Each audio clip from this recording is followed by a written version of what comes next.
Inkati vosti twatayiraho omukazi ogu konka twasanga atakayikire amurimo wari kukora omukire kake niko kwiza tukatandika kuganira nawe omurimo ogu ogwari kugira ngu akagutandika 2013. Nyowe ngakora Bachelor of Commerce Accounting option in 2010 when I graduatinga konka hati ekindu kukora kiri totally different na commerce inashomere so nicho nanimpuga abantu ngwe cyo kushoma kitakaba nico twataha mutwe ngo twine kukora n'endije emirimo ekatuhereza esente tukaraga omubworo.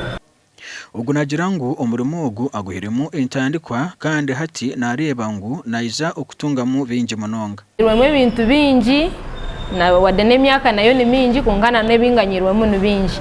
Akuba hati nyine mu bwa rentals bwanje ni mangu nanye hina hinkwiha kasente omutawu no muri Mbarara.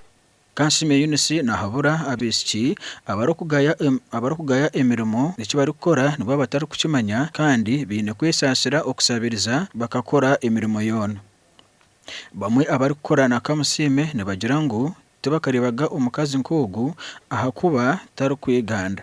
Ekintu ky'omwalokanika madesi kirabangako mu company era kiri rare cause she's the first person I met ngasoolokanika.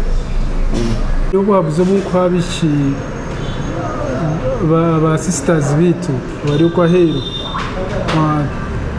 tureke okugayara nyowe nyina masiko ngo taro murimo gutakubasika. Ubuhati kamusime Yunisi nagira ngu omurimo gwe ubwo kukanika amasimu naza kwiyamu ebintu bingi munonga. Ndikira Ramadhani aba TV West.